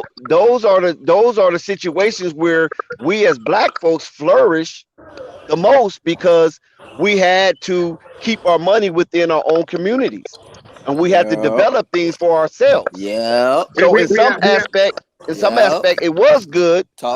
And then 2022, in some aspect, it is good. So what we want to do now is bring it all together. Ain't no way in the hell. I respectfully agree or disagree with you because in 1921, even though we had our own situation going on, we had to really have that shit. You couldn't come out with that shit. They found out you were doing shit, they'll burn your shit down. They found out you were doing anything with moonshining and anything, they'll burn your shit down. Man, you don't know because we didn't have it all together. That's what I'm saying. We had the mindset. This is what I'm saying, Coffee. Hold on one second, Scott. Hold on. We're on some serious shit. Don't come here on that goofy shit because I'm gonna hold on. We got it under control. Man. Go ahead. I'm gonna beg you. Books about it, and there's people still living. So in 19, Coffee, no, I'm just messing with him. No, you my man. Scott, I love you, Scott. Hold on, let's keep it. Let's keep it. It's Black History Month. Let's keep it. We ain't gotta be buffoons all the Black History Life. It's Black History Life. We ain't fuck this month. It's Black History Life. We ain't doing no month. We got that too. Yeah, Black History Life. We ain't gonna hold no month. We gonna say this Black History. Black History. But listen. Okay, hold on one second. We got what I'm saying to everything. We got it. We know your energy is lit. But listen, I'm gonna come with that smoke. One thing about 1921, we had a certain type of mindset, and maybe it was forced. You follow what I'm saying? That type of mindset we still need in 2022 about building and having community development. Facts. Even though we was forced to do it because other people didn't want to deal with us, so we had to deal with ourselves based on survival. But we need to have that same mindset right now, that survival mindset, to bring us in the collective and build on it and become solution solvers, not problem revolvers. Facts. And what happened? Let me ask y'all this: with the exception of Dex, I don't want you to answer this, Dex. I want the rest of the panel to answer this. What happened to Black Oklahoma? Bomb. Black Wall Street. They burned it to the ground. They got bombed. Exactly. So in 2022, what must we do in 2022? We don't even have to worry about Black Wall Street. We got something more recent than that. Philadelphia, Pennsylvania, a major city got bombed. An area of Black people got bombed from the air, and it was a Black chief that done it. Facts. Hold on, bro. Say the thing so I could do my research on it. This is the type of shit that I be like to do. So tell me the thing so I could. Yeah, because I never heard. All you gotta do is Google it, brother. Just Google it. All you gotta do is Google it. I was alive when this happened. I was alive when it happened. I saw it on the news live. The bombing in Philadelphia. That's the only thing I had to Google. Yes, Philadelphia, Pennsylvania, Pamela, Africa. And Google Atlanta. All them Black businesses we had in Atlanta, y'all something happened with that shit. Come on, man. So with history, don't depend on your schools. It's easy to Google shit. It's the Wild Wild West. You can learn everything you want to know. You can learn it in this month right here. You can learn that shit every month. But my point is, don't think that because 1920, you know what I'm saying, was so long ago. No, they did that shit recently in the 80s. In 1959, they had us in zoos, bro. And real talk, they had Black kids in zoos, bro. Well, brown kids. I don't call us Black, but brown kids. Look, check this out. More recent than that, in 2022, you still got motherfuckers talking bad about people like LeVar Ball. That's right. That's a hell of a bomb right there, right? That's a bomb in the mind. Willie Lynch, man. The Willie Lynch letter is really in effect, but people don't know it. You know, they feel like that's wrong, but the Willie Lynch letter is really in effect. But we just want to bring awareness. See, this is what we're doing. We're bringing awareness. I know sometimes people get uncomfortable when we bring this awareness because then you think that you're going to receive marching orders and then you're going to have to act on it and things of that nature. But if your better consciousness cause you to just go into the closet, hey, so be it. If you just want to be on the sideline watching it, so be it. But just don't knock the people that's out here on the front line trying to make things happen for those who are hiding in the closet. That's the only thing we're saying. And you got to have uncomfortable conversations and push the culture forward. And you got to come with solutions and not just that talk. You got to come with solutions. If you're going to say this right here, what's your solution? If you can say this, okay, now what's your solution? And when I hear Dex, I be hearing solutions. When I hear, certain people, I hear solutions. I don't want to hear you just complaining. The other content creators just be talking shit. They don't come with no solutions. You got to come with solutions. My solution is buy the land back and get off the plantation. And you can do that. You see Kanye buying all that land. You can do that. There's a lot of land in the United States. Yes, sir. Yes, sir. I mean, it's some shit going on right now, dog. That's why we gotta love LeVar so much. It's an understatement to say we love LeVar. That's an understatement. It should be a word bigger than love. Because what he's doing is bigger than all this. He with Tina, the Houston family, they did something so incredible. Ain't no way you can hate that man. It's impossible to hate what he's doing. It's impossible for you not to never follow LeVar. Coffee. What we need to love him for though, Coffee? Oh, Scott, because he don't fuck with the Pelicans. Come on, man. Next, come on, man. For real, man. Come on, man. Figure this out, man. It's Dr. Seuss book. I forgot. I gotta talk in Dr. Seuss book terms with you, dog. I gotta go. See you what's the relationship with you, dog? I gotta reduce because I don't want to reduce my mentality down to your level, Scott. I don't want to get down there, man. Answer that. What we need to love him for? I want to get. Look, I love you, Scott. What I need to love you for? Man, I love you ain't getting what I'm saying, man. I'm asking you what we need to love him for. I love you, Scott. You know why? You my brother. That's your brother, Scott. That's your brother. Scott, that's what you need to love for. That's your brother. I'm gonna tell you. Hold on. Let me tell you. See, hold on. Let me get this right here. Black people ain't my brother. Just the ones that think. Yeah, I understand that. I understand that too, right? I understand that too. I love you, Scott. Listen, when I put my hand in a cookie jar, it was a black person told on me, my brother, or my sister. So we understand all that.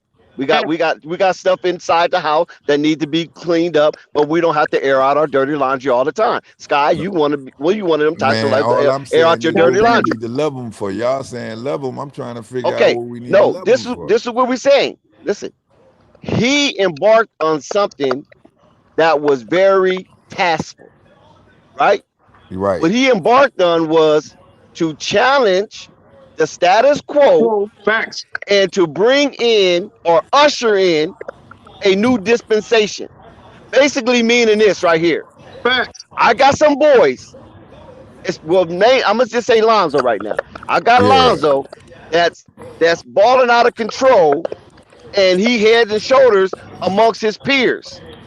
And then I got Leangelo coming behind him, and then behind him I got Lamelo coming behind that.